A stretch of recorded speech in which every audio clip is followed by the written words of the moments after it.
Welcome to the Sports 101 podcast. On this podcast, we'll talk about the Dallas Cowboys for today's podcast, as this is the beginning of the Sports 101 podcast. This is the first episode.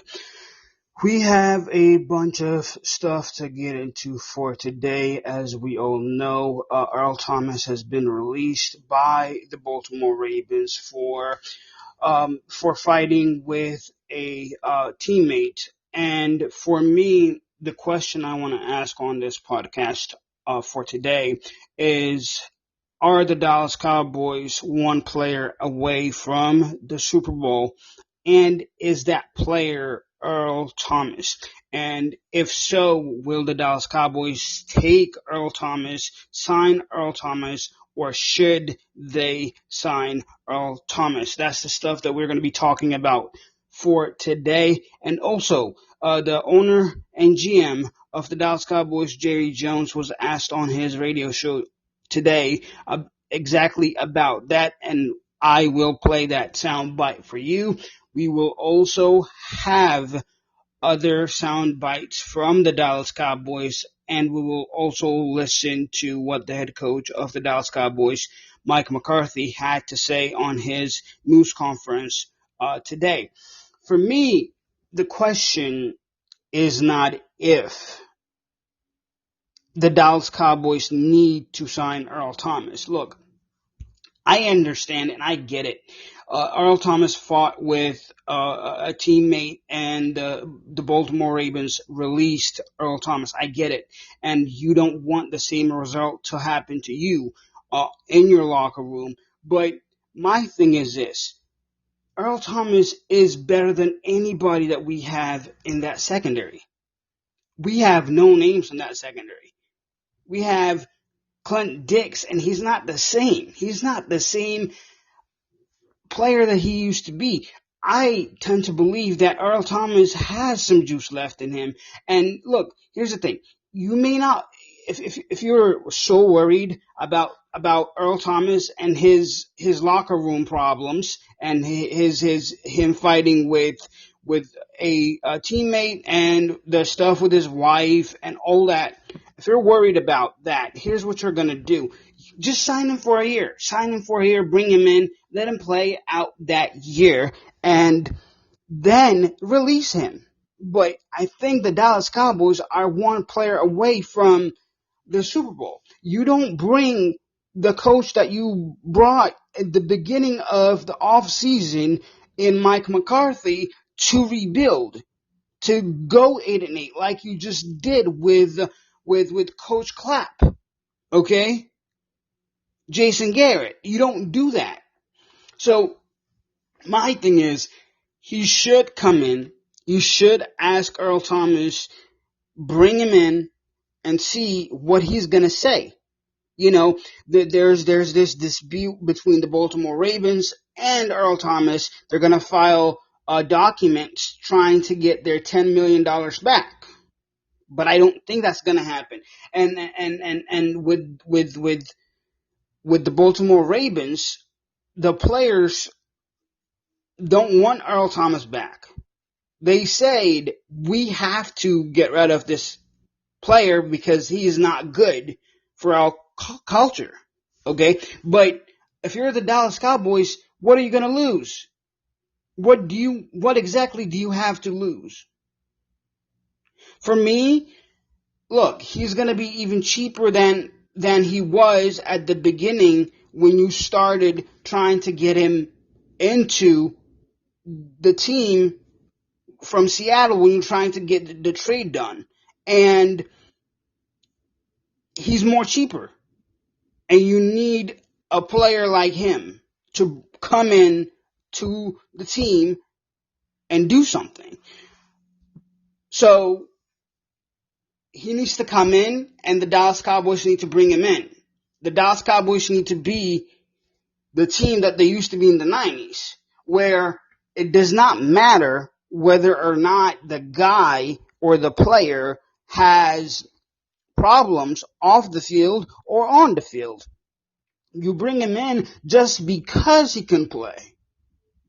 Look, fighting on a on the field among each other brings character. That's the way I see it. That's my take on it.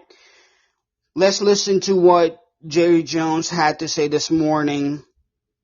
Here's the soundbite.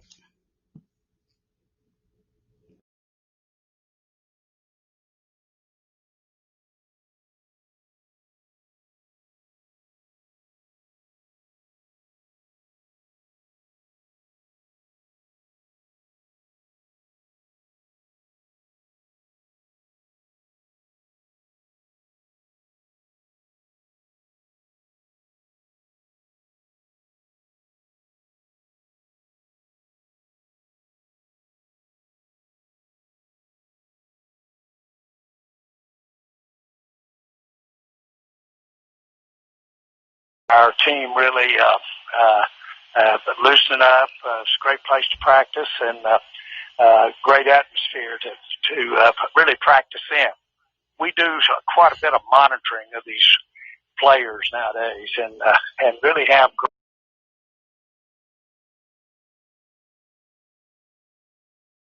for whatever the reason have gotten their signals or our information at a heightened level. We pull back on so that we don't run the risk of soft tissue tears, things like that. It's really amazing what we have at our hand to make some of these decisions on who's practicing steps, how hard they're going, all of those things.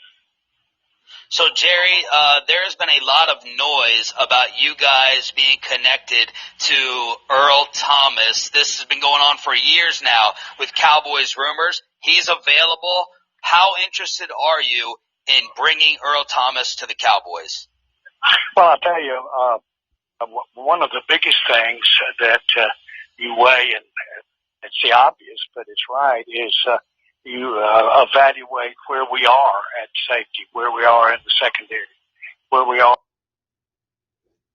with our numbers. We had plans coming in to work potential guys that might have depth charts as corners. So a big part of where we are has to do with where we are. As you know, this year we're going to have limited time as far as our evaluation is concerned. These decisions, like the one you're talking about with Earl, they never served up like a softball. They always come in awkward. They always come in with a little hair on it, a lot of different ways.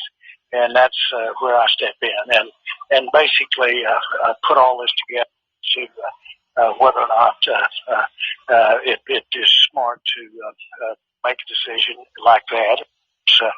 I haven't visited personally with Earl. I don't know that anybody has, but that would probably be a next step if we're at a point where we need to sit there and activate this thing. Sorry, Jerry, you broke up there for just a second. Did you say that you were not going to be interested or signing him? No, I didn't say that at all. I said we're weighing not only where we are, the roster. I don't know if we got that part in, but a big part of this decision is where we are on our roster right now. That seems elementary, but that's a big part of this. And like all of these kinds of decisions, it never comes at you real soft. And so all of that, this is one that we, of course, had in the for years and years, it seems like. And so we know the player. We've got a good read. Everybody in the league does on how he played last year. So you know where he is skill-wise and where he is at this part of his career. All of those go into consideration. We'll have a lot of things to put in the hopper, and then I'll make the decision. So, Jerry, a lot of people would say your current safeties are kind of, you haven't invested a lot there, that we shouldn't feel great about it. Steven said that on the station yesterday, that it's an obvious topic because of how little you guys have invested. So why should Cowboy fans feel good about the current safeties versus maybe an obvious upgrade in Earl Thomas? Well, I think that's you decide. That's crux of the decision. Do you go with who we've got, who we are considering? We had in our plans to evaluate some of the other guys that weren't on the depth chart as safeties. We had that in our plans. That's going on. That went on. It's going on the last couple of days. Not just because of Earl's availability, just because that's what our plans were to see where we were with some of these guys that we haven't tried at safety. So all of that is there. Again, this is no secret about where Earl is, what kind of player he is, what kind of player he's been. All of those things have to be considered. At the end of the day, it's like any of these things. You have to just make a decision, and I'll be weighing all of that to make it. So last thing on it, Jerry, Ian Rappaport, NFL Network, 27 minutes ago, tweeted, the Cowboys not expected to be one of the teams vying for Earl, so the Cowboys-Thomas love affair ends here. For the record, you're not confirming that report to be true before we move on. Exactly. He doesn't know what he's talking about. He has no idea what he's talking about. Okay? The only one that knows that is me, standing right here. Yes, Jerry sir. Jones joining us here on 105.3 The Fan. Jerry, we've talked about the safety position. Stephen alluded to the safety position. How do you guys value the position in terms of money? I know the league is not really paying the safeties that much as they think they should be paid. How does the team value the safety position in 2020? As to how much you have invested in other positions on the team. We have our offensive line than a lot of teams do. So it's all balance. I'll never forget when I first bought the Cowboys, I had a rider ride with me back over to my home in Arkansas, as we have it.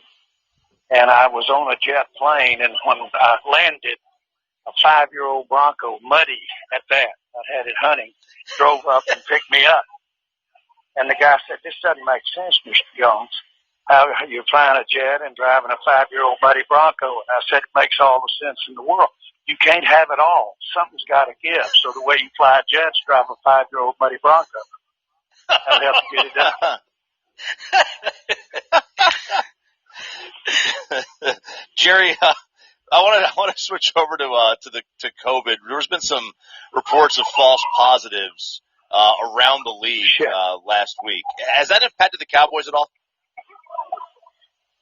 Well, of course, frankly, and everybody's hesitant to be too positive here, but frankly, we have not had, since our official league practice has started, we have not had a positive test in the NFL. Not one. And it's really beyond our expectations, and certainly we realize that that may be an aberration itself. But I'm very pleased with what we're doing. It actually was the fact that you had some positive tests that were false positive tests shows that our system actually, and being able to make decisions about the system, those came from 10 different teams. They were in a cluster. It was obvious the test had failed and screwed that up. And so you've got to be ready to go with that. We can't be having someone test positive but not be positive and impact our decisions on the roster. That's what happened the last couple of days, and all those players was practicing, getting ready to their teams. Jerry, we obviously love and need football. I heard you last week on the station talk about how much you think we all need it and how much you love it. Take me through this scenario, which baseball's facing. What happens if one of your players, one of the Eagles, one of the Washington football team, the Giants, test positive, whether it's a false positive on Saturday before a game, and your guys don't want to play, or the Eagles don't want to play? Does the NFL, are they going to shut it down? How do you envision that game being played if you get a real positive or a false positive a day or a couple days before a scheduled game? We got great procedures for that. We're doing that way in advance, the testing, to see if it potentially impact the team. That player would be isolated and you'd go on with the ball game. Jerry Jones joined us here at 105 through the fan. There was some talk about, the Miami Dolphins are going to have fans in the stands, or at least wanting to have 13,000 in the stands for their opener. The Bills head coach is not happy about it. Is it fair for some teams to have fans in the stands and not fair that others can't have it? Absolutely. The benefit of crowds are important to sports. On the other hand, is it possible to have great games without it? We saw one the other night in basketball. So, but it's fair. We've made our minds that this thing isn't going to be one way or the other. Surely about evening up everything that could be competitive. That you've got to have some experience to adapt of the virus, attendance being one of them, and to the end that we can get fans enjoying these games with an experience similar to the thing they've come accustomed to is a big step in the right direction. Jerry, we know things change with this topic week to week. Have you gotten the green light from Governor Abbott that you guys are going to be allowed to have fans at AT&T? Absolutely. Absolutely. We're excited about it. He's excited about it. I'm excited that he's excited about it. We all know the importance of leading the way, and certainly we've got the ability to lead the way to a more normal type of activity throughout our, whether it be economic or whether it be social. And this is a great opportunity to do that in a very safe way. We're very unique in our stadium relative to just space, as I said the other day, and we're going to really take advantage of it. The great Jerry Jones rejoining us here on Sean and RJ live from the Cowboys practice fields. He is violating the Cowboys media policy right now of updating us during a Cowboys practice. I think he might be able to get away with it. Jerry, what have you thought of these other bubbles in the sports world? We know you're trying to do it now at the Omni with training camp. How much talk have you guys had about a regular season or maybe even a playoff bubble? Well, I think we have a form of bubble that we're practicing now. We have a real buy-in with so many of the players, and the mentality of the bubble is the most impressive thing. We not only have the majority of the players that stay here after practice, but even the one staying here. It's just a wearing, if you will, of as it pertains to this virus. I think all of this is good. Could have never believed that we could have the type of intense safety mentality that we have throughout the team, the players or the staff. This is working. It's working across the NFL. Anything you can do to enhance it, embellish it, make it safer is always better. But to the end that we do good practices, I think we'll be rewarded with similar to what we can say today, and that's we haven't in the NFL. Knock on wood. As to since we've started training camp, let me be real clear about that. Mm-hmm.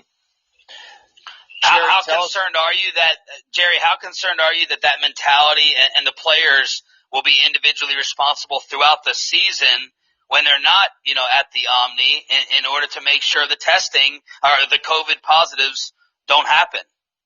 Well, I would be very concerned. I want us all to realize that this is not a given, that we can keep it safe and keep this virus as to the team from impacting our ability to practice, play the games. And so it's very important to me that anybody we have on the team or basically bring to the team shares that mentality. It's a privilege to get to play this game, and it's a privilege to have the interest and visibility we have, and we ought to treat it, and we are. I really am so proud of all the players in the NFL, and certainly the Cowboys. Jerry, tell us about the practice at the stadium on Sunday, the blue-white scrimmage. Will be fans there? How's that going to work?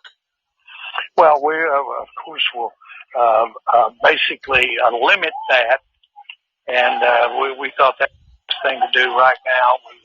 We wanted to focus on really the practice, the basic implementing the practices there in the stadium. It'll be the first time that we've been there at AT&T, and I think it'll work real good. I was debating whether to have a lot of fans out there or not. We thought we'll just save that for our opening day. Jerry Jones joined us here at 105 through the fan. Tatari Poe said that he still plans to kneel for the anthem, but hasn't had a conversation with you about that yet. What would you do if someone did decide to kneel for the anthem? Is that something that's going to be a team policy this year, or how's that going to work? Well, we're, as always have, frankly, but to answer you specifically, sit down and visit by the time that we have the first game. I will have visited with him more than likely on an individual basis. All of that will come to play, and we'll have a plan that recognizes what he's trying to do and the way he's trying to do it. And everybody's going to be sensitive to, on the other hand, be sensitive to what it is we're about. We're out there to ask the fans to follow, be attentive to us, and we're well aware of the issue and well aware of where the Dallas Cowboys fans are on it. All of that will be put in the hopper, and we'll see how we handle it. Jerry, last thing, and you can kill me here for trying to read between the lines. I thought you did a nice compromise when this first came up in Arizona, and you guys kneeled before the anthem, and then you stood for the anthem. Am I reading between the lines correctly in thinking that you're trying to come up with a similar compromise instead of saying, yes, everyone can kneel if they want, or the other side? You're trying to come up with a little balance there like you did against the Cardinals? Yes, you are. That's fair. And that, at the end of the day, was a recognition that we support our players. I knelt with our players, as you know, on a personal basis, but as a team, we all knelt together before the anthem, and we stood for the anthem to recognize what its symbol is to America. And I thought that was good, and that's the kind of thing that we'll be looking to see if we can implement. Jerry, great to have you back. It's been too long. Hopefully you continue to stay safe. You've kept hope alive for the Earl Thomas of the Cowboy fans that are listening for now, and we'll talk to you next week. Well, I intend to do that message. Thank you, guys.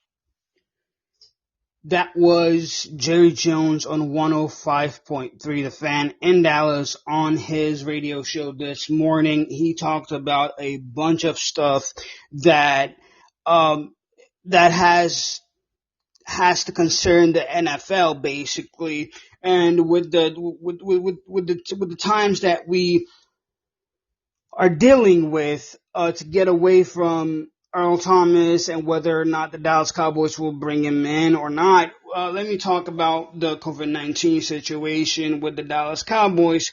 As you heard Jerry Jones say, the Dallas Cowboys have not had a positive test yet. But as Jerry Jones said on that soundbite, this is something that everybody has to be concerned about. This is something that everybody has to deal with in the NFL. What are you going to do in the case of the team that you play at one certain date? If one player becomes positive, is that game going to get postponed, or are you going to put in the backup? Let's say the quarterback situation for the teams in the NFL. Let's say that the quarterback that is starting that day is positive for the virus. What are you going to do? Now, when it comes to that situation, I think the Dallas Cowboys are good, because if knock on wood, if Dak Prescott becomes positive, Andy Dalton is well capable of coming in and starting. The other thing, to talk about the other points that he made, Earl Thomas, there's still a chance that the Dallas Cowboys will bring Earl Thomas. For me, the one thing I do not agree with Jerry Jones on is this. You don't need to evaluate anything. The corners and the safeties that you have on your team right now are not Earl Thomas. They will never be Earl Thomas. You have a rookie and you have Clinton Dix, who, by the way, in my opinion, is not the same player that he used to be with the Green Bay Packers or with the Chicago Bears.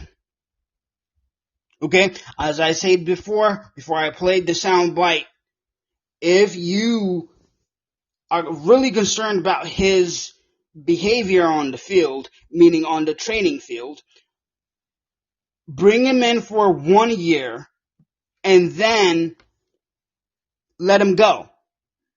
If you're really worried about on the field issues or the issues with his wife, if you're worried about that, just bring him in for a year and then release him. Okay? And the other thing that we have to understand is the cap, because of this COVID issue that we're dealing with, may go down. Okay? The money that the Dallas Cowboys have right now may be in place for Dak Prescott. Do not forget about that.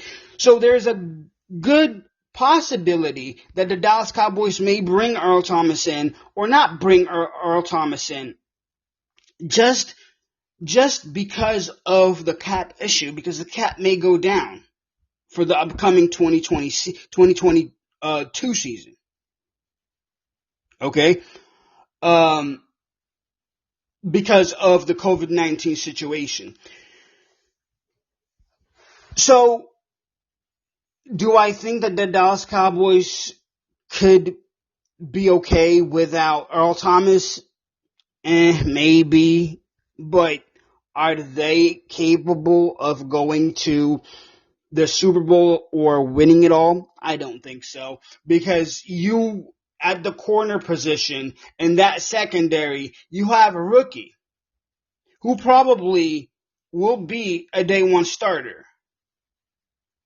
And you do not have a person, other great player, a player who has gone to the Super Bowl, who has really helped the Seattle Seahawks hold down that defense. You don't have that player that rookie can rely on, saying, hey, if something goes wrong, I have a person back there who I can trust. You don't have that. You do not have that at all. So for me, I will be really eerie about the Dallas Cowboys going to the Super Bowl without having a great corner or a great secondary player. I understand this is not, the game is not about all corners or secondaries, but offensively, I feel like the Dallas Cowboys are there.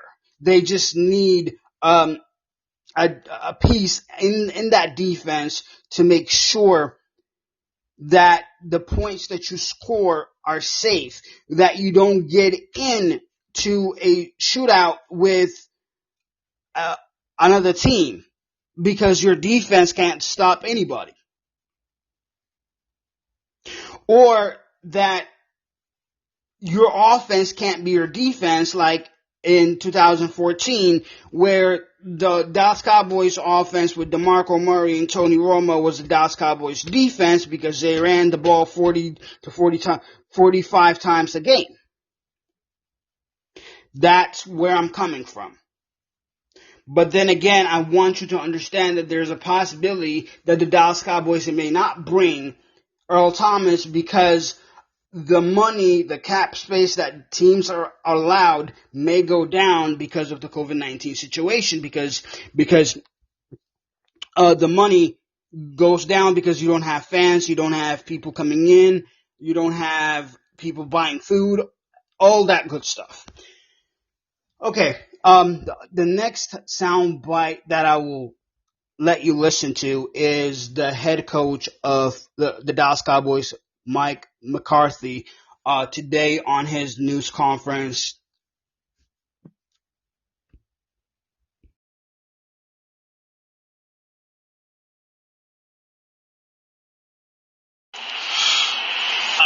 He's had no positive.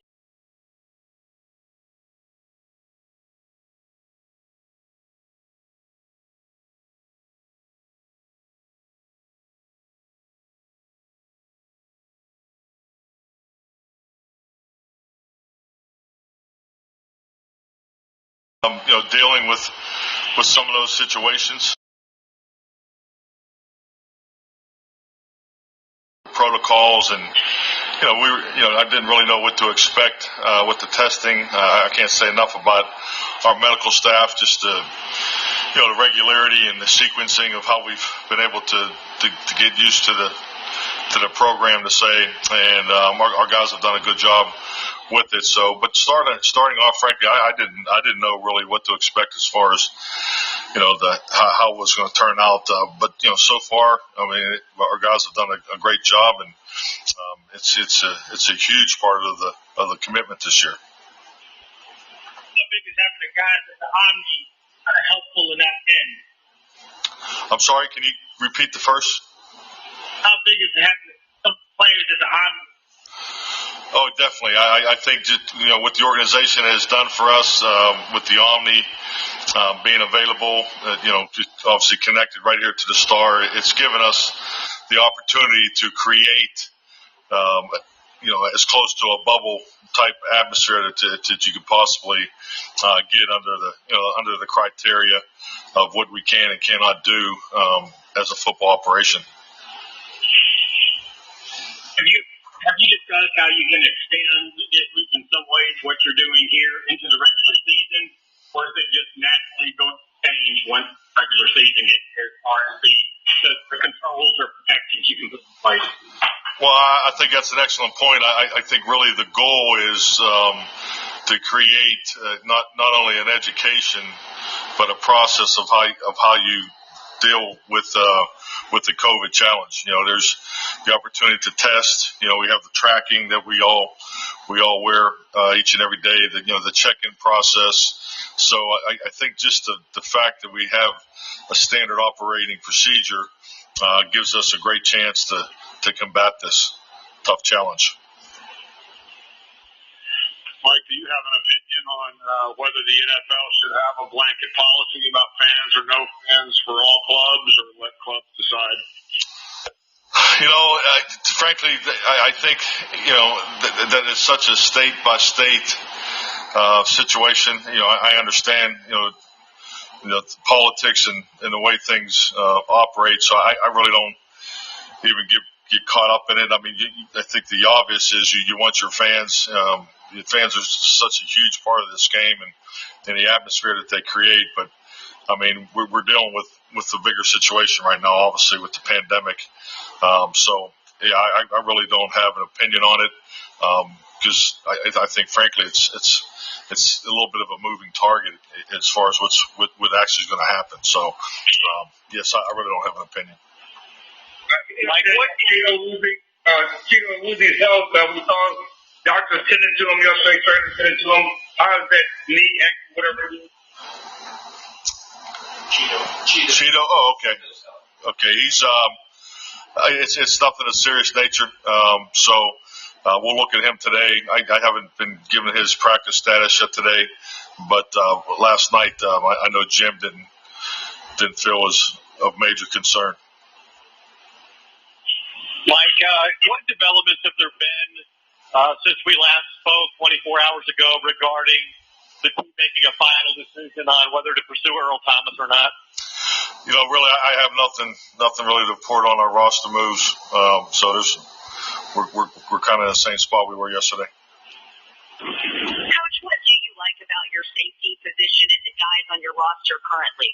Well, what I like is the flexibility that our guys give us. I think a big part of this game is the ability to try to match up your players against your opponents. So we have a number of guys that give us, a lot of flexibility back there. So, I really like with Xavier and, Ha and now, we're working, the young guy and Worley and, so it's flexibility, obviously Cheeto going back there some.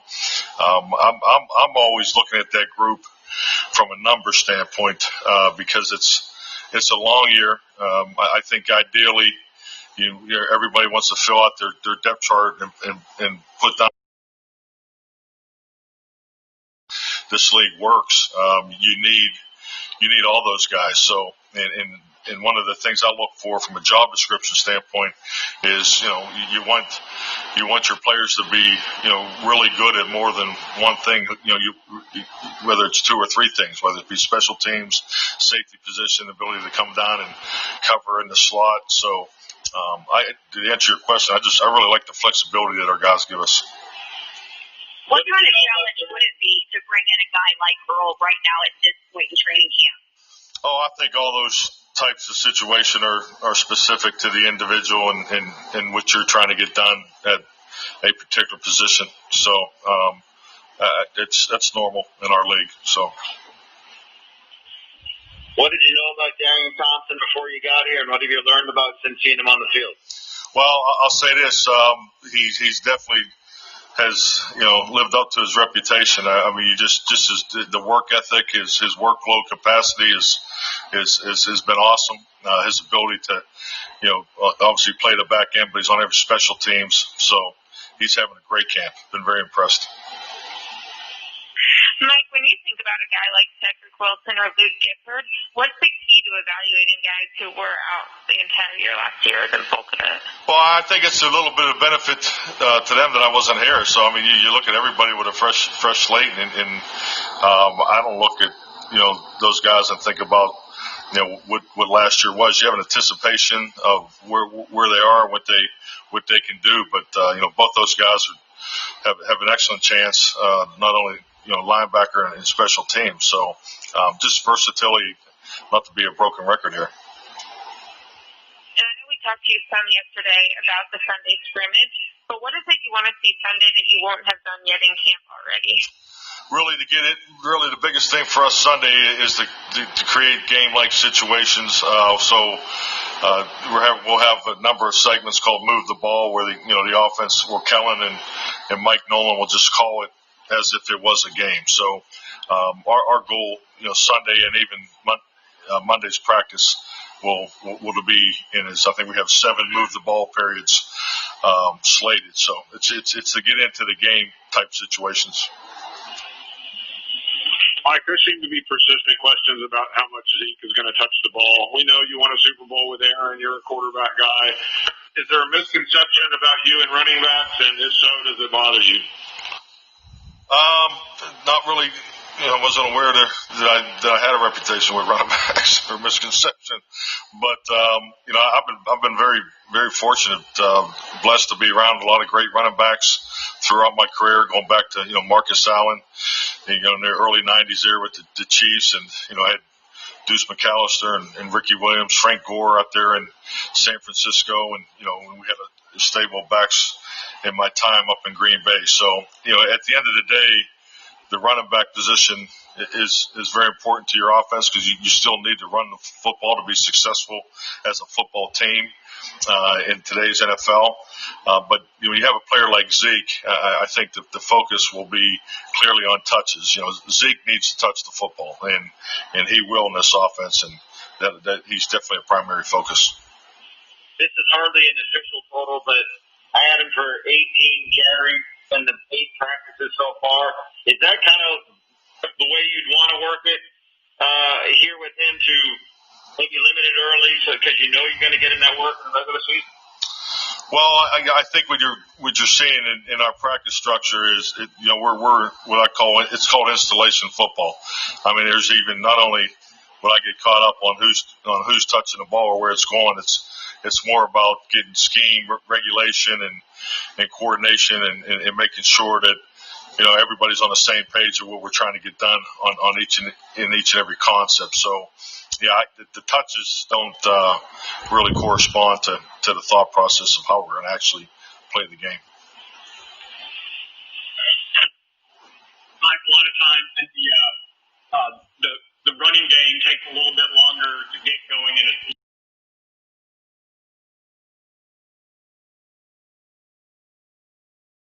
year with no preseason games to kind of ramp up to get ready to go for that physical edge for the opener?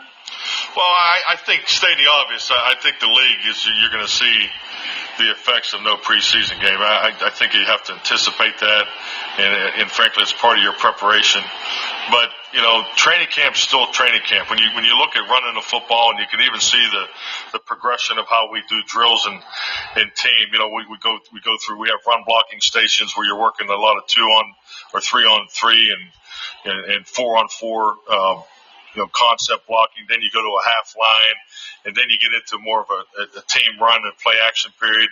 So you do those things in progression because that's all coming off of your individual drills where you're working all the combination blocks. And really this year is really similar to any year that I've been a head coach, because as you watch the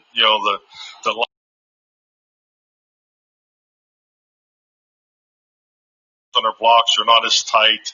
The timing of how the combination block occurs and going on the second level is inconsistent. But as you go through camp, those things start to tighten up, and you get the proper fits. And it's no different on the other side of the ball as far as how the linemen are reading and fitting the gaps, and the linebackers are playing off of that. So I would say, just from my experience, this is very, very normal, very similar to prior years. But I think we've stated the obvious. Not having preseason games will potentially it may show up a little bit there in the early games. Mike, how mindful do you have to be? You're talking about trying to evaluate your linemen.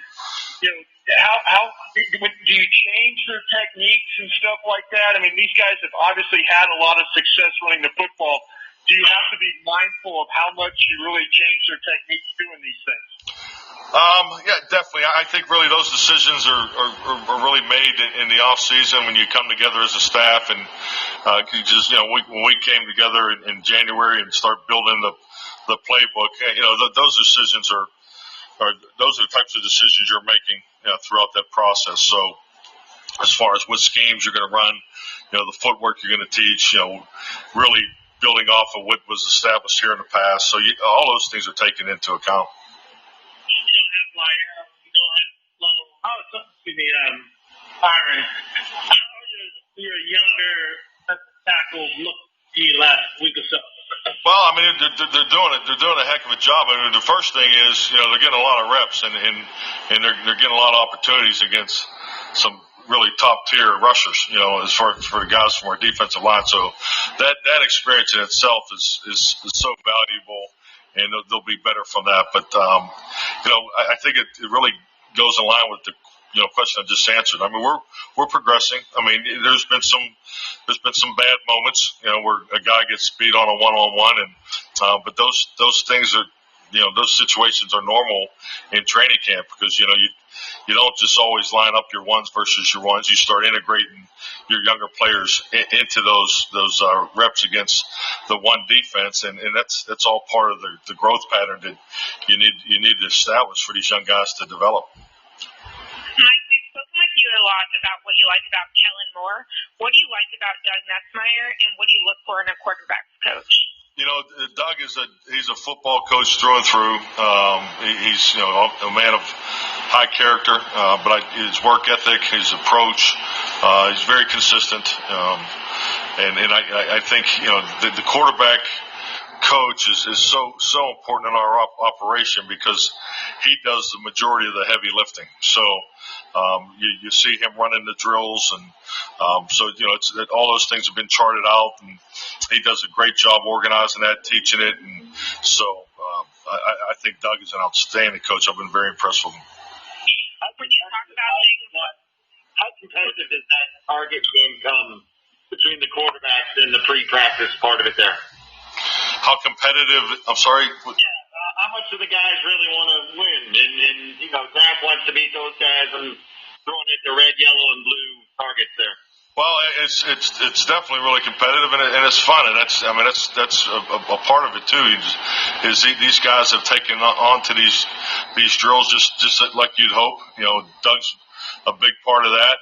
But anytime you're keeping score, out there, it's going to be competitive. That's just the nature of the beast. But yeah, it's the guys are having fun with it. You mentioned that Ness is the one who runs these drills, but the quarterback school is something you've done for a lot of years. Was that something that you told him, here's what I've done, adapted to how you want, or here's what I think works? How did you go about setting up that? Yeah, I'm fortunate. Just it's really some of the things that we're doing are things that were created back in 1993 in Kansas City. So it's a process that's been in place for decades, and it's something that I obviously thoroughly believe in. But yeah, we.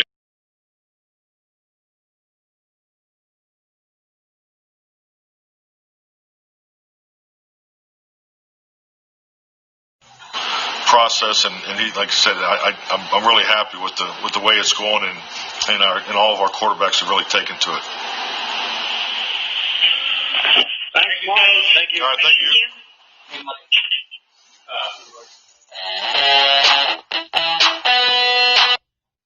So that was the news conference that the head coach of the Dallas Cowboys, Mike McCarthy, had this morning. He mentioned about the quarterback and the running back and Ezekiel Elliott. Will Ezekiel Elliott get a load like he did with Jason Garrett? Is he going to run 40, 50 times a game? Or are you going to throw the ball 40 to 45 times a game with Dak Prescott? For me, Ezekiel Elliott has to run the ball. Ezekiel Elliott has to get the ball 40, 45 times a game, even 50 times a game. I don't care.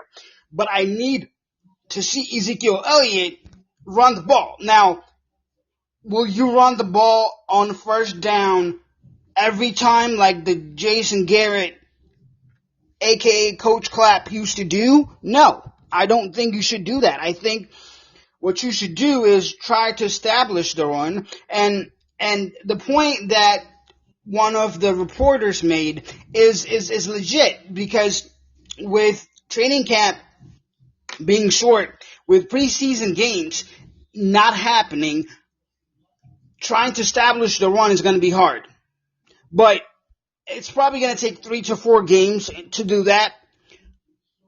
I'm okay with you passing the ball 35, 40 times a game for 3 games, but 17 games throwing the ball 40 to 45 times a game, I don't think that's good. I don't think that's good for Ezekiel Elliott. I don't think that's good for Dak Prescott, and that's going to make you one-sided football team where teams know you're going to pass. They're not worried about the running game. But when you put Ezekiel Elliott into the game and make sure he gets to the ball, then defenses have to account for the running back, which opens up the passing game. It's common sense. And he did say Ezekiel Elliott will get the ball in this offense. So that answers our question of whether or not Ezekiel Elliott will get the ball in this offense. The answer is yes, but how many times a game? How many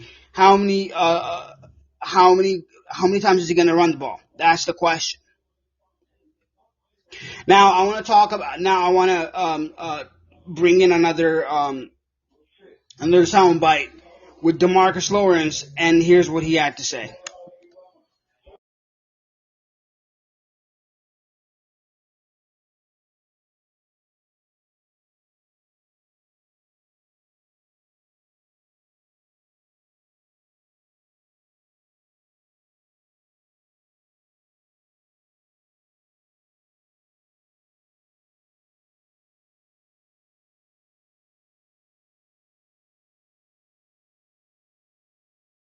Lamb and a whole bunch of others, we have a ridiculously high hype level in our brain. Should we keep that hype level super high, or do we need to calm down?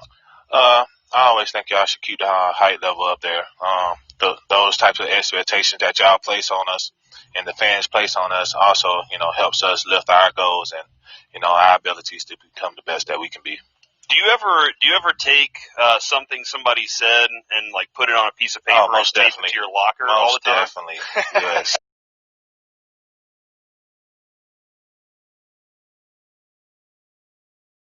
Okay, good, because I'm going to throw my co-host under the bus right now, Tank. I'm sorry. Kevin, declare yourself here for a second. I want him to know who Kevin is.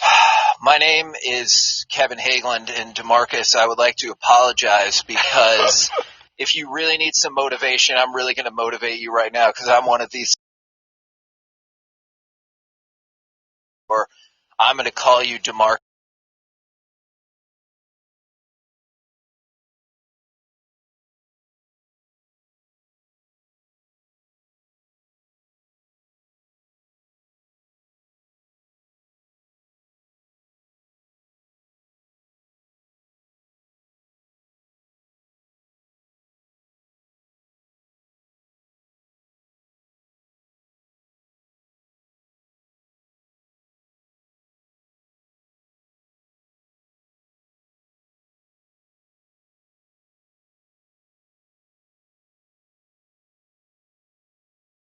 How do the additions and maybe the different looks from the defensive line, how does that affect your game, and how does that affect then like the linebackers and the defensive backs? Like, how does it all trickle down? Yeah, I feel like the system is all about keeping us fresh, making sure we keep our legs underneath us at all times, and just having extra guys around that know how to play the game the right way helps you out a lot. Not just physically, but also mentally. Things that you possibly might miss on film. You have those type of leaders in the room with you that can look back with you and help you out on those type of things. So, Tank, when it comes to just last year, there were times, especially, I guess, earlier in the season where, you would need to take your rest, and then the other team would kind of march down the field, and then when they would get kind of inside the red zone, I felt like you would check back in to try to stop it from being a touchdown. How tough is it to be on the sideline, getting your rest, while the other team is kind of marching down the field and just want to take your rest, and rather than say, just get me back in, I got to stop them and get them to punt the ball? Right. Yeah, it's very difficult. And, teams thrive in those moments, when they have some of, other teams' best players off the field. So, kudos to those teams, but it's really not about, last year anymore. I'm healthy this year. I'm ready to roll, and I don't think I'm going to be getting too much tired this year. When you see that the front office went out and added veterans, and I wonder how much of that was, Coach McCarthy saying, hey, I want this kind of a locker room, but when you see that the front office put that alongside you guys, how does that change what you perceive the season is going to be? It really doesn't change a lot. It's all about, new coaching staff, so you're going to have a new looking locker room. It all, trickles down, when a new coaching staff comes in, so it's really not nothing, too major, but it's all about having that right chemistry with the teammates, and everything, comes together. Like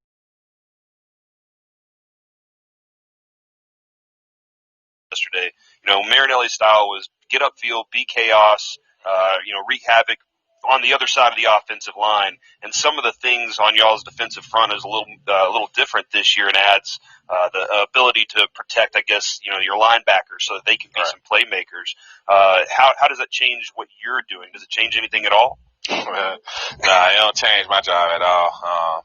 My job is always to, wreak havoc and get up the field and, sack the quarterback. So it really don't change my job at all. Like for Antoine speaking, yes, like he has different alignments and assignments to do inside D tackle, but as a defensive end, you always got to set the edge and make a play on the quarterback. What is that feeling internally when you get to the quarterback and you get that sack? It's a hard feeling to explain because so many emotions are going through you. But it's like as soon as the emotions hit you, you have to snap back in so fast because the next play probably be going on, So I say after the game, those emotions really hit. Like, man, like, okay, I got to the quarterback three times today. Like, man, that's a pretty good day, So not during the game. During the game, you don't have enough time. It's too fast for you, and it'll leave you behind. So, Tank, I know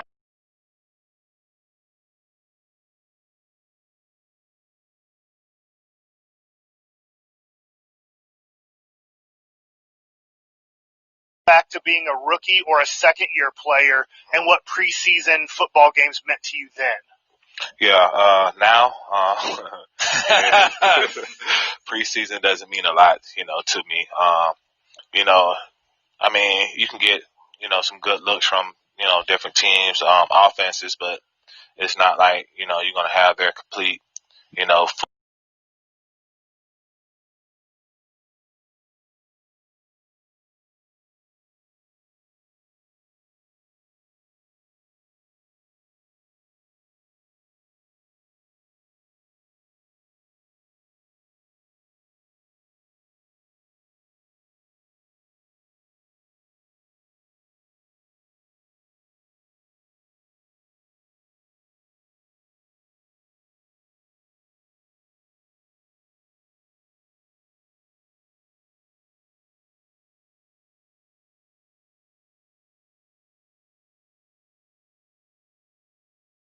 hard to, expand on those levels, but being able to go out there and have a preseason game for a rookie or a second-year guy is very huge. Was the off season, because obviously the last several months have been so difficult for the entire world, was the off season difficult for you in terms of having to keep track on everything that's going to happen, all the uncertainty about how this entire season was going to work? What was the off season like for you?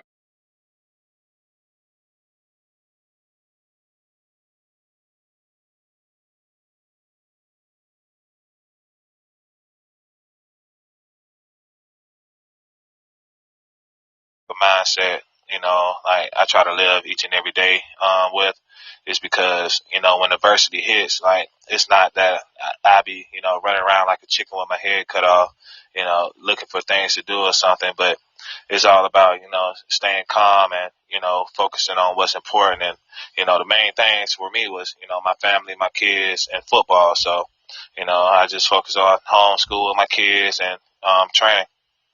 Jerry's told us that Zeke has a tendency to run through the locker room, smacking his behind and getting everybody going. Do you see that sometimes, and do you just shake your head, or you go, you know what, that does hype me up?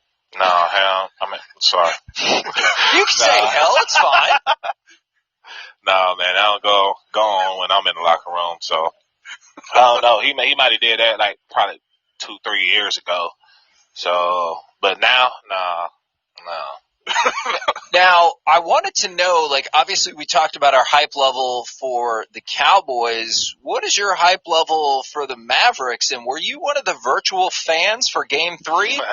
Yeah, I tuned in Game 3. Well, I tuned in all the games, Sure. The Mavs doing their thing this year, man. I'm proud of them boys. Luka keep, taking over, leading his team to success, bro. And I'll be watching again tonight. Do you think Porzingis needs to toughen up and get out on the court? Wow. What was wrong with him last game? Knee soreness. Yeah. And, man, I mean, if y'all are able to play on a turf field and a basketball court, you'll understand how the body, like, breaks down and nobody else knows it but you. So, yeah, Porzingis toughen up, man. Get the knee better. If it ain't better, don't hurt yourself for the whole year. Just take it easy, and you know your body. Because Luka's got this, Kevin. Like, that's absolutely. I was just going to say, there's a reason I sit in this chair and don't do athletic things. What do you think the Mavericks take this series down then? I mean, I got high hopes for the Mavs, this year, especially how they're playing and their chemistry together. Yeah, I say Mavs 4-3. We got 3 more games. Oh man, that's tough. Who gets the championship first, the Cowboys or the Mavericks? Only time will tell. Oh, now that's a hook right there. Well, thank you very much for your time, and I look forward to our discussion again in February, where I have to say, what's your name? I'm very much looking forward to that. Appreciate y'all, guys. Thank you very much. Have a great season, Tank. All right, thanks. Peace. That was DeMarcus Lawrence on 105.3 The Fan in Dallas, talking a little bit of basketball, but going back to football and what we're talking about today. Look, for me, DeMarcus Lawrence needs to produce, because you need that defensive line to get to the quarterback, to not give the quarterback time for the secondary to be good, for the secondary to adjust. You need that defensive line, and DeMarcus Lawrence needs to produce, because he got paid and he has not produced yet. The last thing I want to talk about before I finish this podcast is the NFC East and what to expect from the Washington football team, the Giants, Eagles, and of course the Dallas Cowboys. For me, look, the Washington football team and the Giants are not something to be worried about. Okay, the Washington football team is rebuilding. The Giants do not have a quarterback, in my eyes. Okay, but the one team that we have to worry about, the one team that I think could absolutely destroy the Dallas Cowboys season, are the Philadelphia Eagles. The Philadelphia Eagles, even though they made a dumb decision and got a quarterback, when they do have a quarterback, who, by the way, can't stay on the field, maybe they're not dumb, but I don't think the backup makes any difference, if you know what I'm saying. If Carson Wentz stays healthy and the rookie quarterback doesn't not have to play, I think, depending on what happens with Carson Wentz, this is going to be an uphill battle. The NFC East battle is going to be between the Dallas Cowboys and the Philadelphia Eagles. I think, to give you predictions on how the teams in the NFC East will finish, I have the Dallas Cowboys going 11-3. Okay? The Eagles 10-6. The New York Giants 9-7. And the Washington football team 3-10.